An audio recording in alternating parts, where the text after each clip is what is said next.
আসসালামু আলাইকুম ওরহমতুল্লাহি ওবরাকাতুহু। আশা করি আল্লাহর অশেষ রহমতে ভালো আছেন। আমিও অনেক ভালো আছি আলহামদুলিল্লাহ। লাইলাতুল কদরের রাত, এই রাত অত্যন্ত ফজিলতপূর্ণ রাত।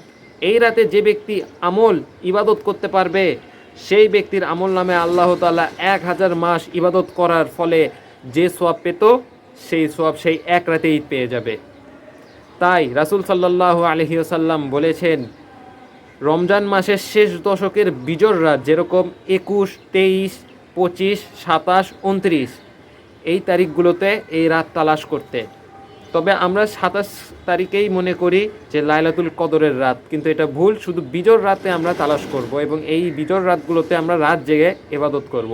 আপনি মিজানুর রহমান আজহারী সাহেবের এই বক্তব্যটি শুনে যান, আশা করি ধাপে ধাপে সাব বুঝতে পারবেন।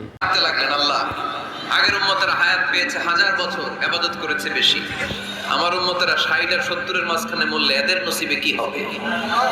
আমার উম্মতের তো ইবাদতের সংখ্যা কম। আবার কান্না শুরু করলেন, মন খারাপ আল্লাহ দেখে? নবীর যে মন খারাপ আল্লাহ দেখে?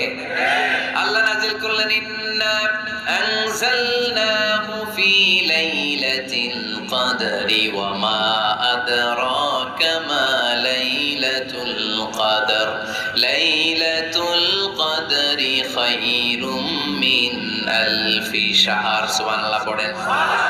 আল্লাহ বলে, নবী আপনি কাঁদবেন না, আপনার চোখের পানি আমার সহ্য হয় না।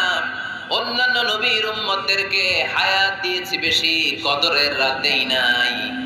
আল্লাহ রাসূল এই কোরআন থেকে জানতে পারলেন আগের নবীরা হায়াত পেয়েছে 1000 বছর, 2000 বছর। আগের নবীর উম্মতেরা হায়াত পেয়েছে 800 বছর, 1200 বছর। আমাদের নবী পৃথিবীতে বেঁচে ছিলেন কয় বছর? সবাই বলেন। এবং সুনানে তিরমিজির হাদিস, আল্লাহ রাসূল সাল্লাল্লাহু আলাইহি ওয়াসাল্লাম বলেছেন, আ'মারু উম্মতি মা বাইনা আস-সিত্তিন ইলা 70। আমার উম্মতের গড় বয়স হবে 60 থেকে 70। ওয়া আকাল্লুহুম মা ইয়াজুজু যালিক, এর চেয়ে বেশি হায়াত পাবে হাত গোনা অল্প কয়েকজন। বেশিরভাগই 60-70 এর মধ্যে মরে শেষ, ঠিক কি না? এখন আমাদের সমাজের কি অবস্থা? এটাই তো। আপনাদের টাঙ্গাইলের কি অবস্থা? কত কত বাজে? 100 বয়স হয়েছে এরকম কে কে আছেন দেখি? টাঙ্গাইল ওই যে একজন হাত তুলছে, যুবক হাত তুলছে, মানে বুঝাইতে চাইছে হুজুর দোয়া করেন 100 বছর বাঁচতে চায়। আচ্ছা 80 বছর কার আছে দেখি? 80 পাওয়া যাবে বোধহয় দুই একটা। ওই যে মাশাআল্লাহ মাশাআল্লাহ মাশাআল্লাহ, এই চাচারা আছে, আল্লাহ কবুল করুক, আল্লাহ আরো হায়াত বাড়ায় দেখ। 50 আছেন কে কে দেখি? 50 অনেক অনেক, হাত নামান হাত নামান, অনেক হায়াত পেয়েছেন আপনারা, আল্লাহ আরো হায়াত দেখ, আরো হায়াত দারাজ করুক, পড়ি আমিন। আমার উম্মতি মা বাইনা 60 ইলা 70, আমার উম্মতের গড় বয়স হবে 60 থেকে 70। এই কথা শোনার পরে বিশ্বনবী আবার কাঁদতে শুরু করলেন, কারণ বিশ্বনবীর টেনশন হচ্ছে আগের উম্মতের হায়াত পাইছে বেশি, ইবাদত করছেও, আমার উম্মত হায়াত পাইছে কম, ইবাদতের সুযোগও। আরে আমার উম্মতের কি হবে? আমার উম্মতের কি হবে? এই নবী তো এমন নবী, সব নবীকে আল্লাহ একটা দোয়া করার সুযোগ দিয়েছিলেন, যে দোয়াটা করা মাত্রই কবুল। এটাকে আরবিতে বলে দাওয়া মুস্তাজাবা, লিকুল্লি নবিয়িন দাওয়া মুস্তাজাবা। সব নবীকে আল্লাহ একটা করে দোয়া করার সুযোগ দিয়েছে, আর এই দোয়াটা করা মাত্রই কবুল। আর সব নবীরা দুনিয়াতেই ওই দোয়া করে ফেলেছে। আল্লাহ রাসূল সাল্লাল্লাহু আলাইহি ওয়াসাল্লাম বলেছেন, ওয়া ইন্নী আখতাবিউ দাওয়াতি শাফাআতান লি উম্মতি ইয়াউমাল কিয়ামা। ওই দোয়াটা আমি দুনিয়ায় করি নাই, ওই দোয়াটা আমি তোমাদের জন্য কিয়ামতের ময়দানে যাতে তোমাদেরকে সুপারিশ করে জান্নাতে ঢুকাতে পারি, ওই জন্য রেখে দিয়েছি। কত কষ্টে বিষ্ণু ইসলাম ছিলেন, খাবার ছিল না, পেটে পাথর বেঁধেছেন। যদি বলতেন আল্লাহ ওই দোয়াটা করলাম, আপনি খাবার দেন, জান্নাতের খাবার পাঠিয়ে দিত কে? উহুদের ময়দানে দাঁত ভেঙেছেন, রক্ত ঝরেছে, যদি দোয়াটা করতেন মুহূর্তে বিজয় দিত কে? কোন পরিস্থিতিতে ওই দোয়াটা বিশ্বনবী করছেন? রেখে দিয়েছে। দেখেন, অন্য নবীর সাথে আমার নবীর অ্যাটিটিউডে পার্থক্য। অন্য নবীরাও চাইলে রাখতে পারতো এদের উম্মতের জন্য, না, বিপদের দিনে ওটা কাজে লাগাই ফেলছে। প্রত্যেক নবী একটা করে দোয়া করার সুযোগ পেয়েছিল, যে দোয়াটা করা মাত্রই কবুল। সব নবীরা দুনিয়াতেই শেষ, একমাত্র শুধুমাত্র কেবলমাত্র আমার আর আপনার নবী ছাড়া আপনি রেখে দিয়েছেন ওই দোয়া আমাদের জন্য, আমার জন্য, আপনার জন্য, আমাদেরকে বাঁচানোর জন্য ওই দোয়া রেখে দিয়েছে। চিল্লায় বলেন ঠিক কিনা? রেখে দিয়েছেন। কাঁদতে লাগলেন, আল্লাহ আগের উম্মতেরা হায়াত পেয়েছে 1000 বছর, ইবাদত করেছে বেশি, আমার উম্মতেরা 60 আর 70 এর মাঝখানে মরলে এদের নসিবে কি হবে? আমার উম্মতের তো ইবাদতের সংখ্যা কম। আবার কান্না শুরু করলেন, মন খারাপ আল্লাহ দেখে, নবীর যে মন খারাপ আল্লাহ দেখে। আল্লাহ নাজিল করলেন, ইন্না আনজালনাহু ফি লাইলাতিল কদরি ওয়া মা আদরাকা মা লাইলাতুল কদর লাইলাতুল কদরি খায়রুম মিন আলফি শাহর। সুবহানাল্লাহ পড়েন। আল্লাহ বলে, নবী আপনি কাঁদবেন না, আপনার চোখের পানি আমার সহ্য হয় না। অন্যান্য নবীর উম্মতদেরকে হায়াত দিয়েছি বেশি, কদরের রাত দেই নাই। আপনার উম্মতকে যদিও হায়াত লম্বা দেই নাই, কিন্তু আপনার উম্মতকে আমি লাইলাতুল কদরের রাত দিয়েছি গো নবী। লাইলাতুল কদরি খায়রুম মিন আলফি শাহর, 1000 মাসের চেয়ে সেরা। এই এক কদরের রাতে যদিও 60 থেকে 70 বছরের মধ্যে মারা যাবে, কিন্তু এই এক কদরের রাতে ইবাদত করলে 1000 বছর ইবাদত করলে যে সওয়াব, তার চেয়ে বেশি সওয়াব আপনার উম্মতের আমলনামায় ঢুকায় দিবে কে? আল্লাহ। খায়রুম মিন আলফি শাহর, 1000 বছর। 1000 বছরে হয় 83 বছর 4 মাস। আলফি শাহর 1000 মাস, 1000 মাসে হয় 83 বছর 4 মাস। এজন্য কদরের রাতে ইবাদত করতে রাজি আছেন তো? বিশ্বনবীর যেখানেই মন খারাপ, মন ভালো করে দেয় কে? সর্বশেষ কিয়ামতের ময়দানে মাকামে মাহমুদে বিশ্বনবী সিজদায় পড়ে কাঁদবেন। আল্লাহ বলবেন, জিব্রাইল যাও, দুনিয়ায় কান্না সহ্য করতে পারি নাই, আজ কিয়ামতের ময়দানেও আমি আমার নবীরে কাঁদতে দেব না। ইযহাব ইয়া জিব্রাইল কুল লাহু মা ইউবকিক, যে আমার নবীরে বলো, নবী আপনি কাঁদেন কেন? সাইয়েদনা জিব্রাইল যে বললেন, নবী আল্লাহ জিজ্ঞেস করেছেন আপনার কান্নার কারণ কি। বিশ্বনবী তখনও সিজদা থেকে মাথা তোলেন না, সিজদায় পড়ে উত্তর দেয়, উম্মতি উম্মতি উম্মতি উম্মতি রব্বি হাবলি উম্মতি। আল্লাহ আমার গুনাহগার উম্মতের কি হবে? আল্লাহ আমার উম্মতের কি হবে? আল্লাহ আমার উম্মতের কি হবে?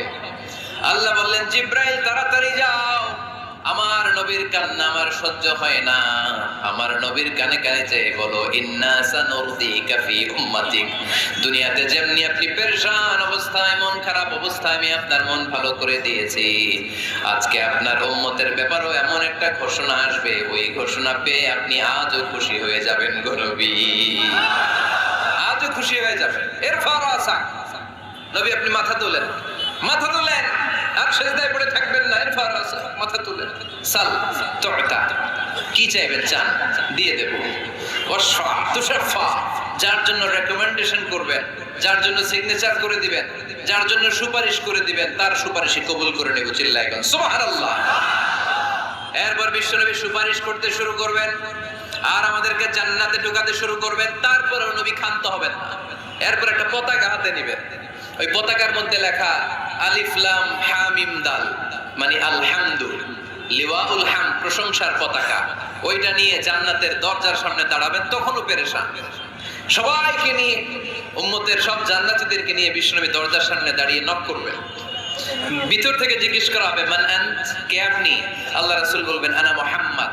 তখন রক্ষী ফেরেশতা বলবে, ঠিক আছে, আল্লাহ বলেছে আপনার আগে কারো জন্য যেন এই দরজা না খুলি।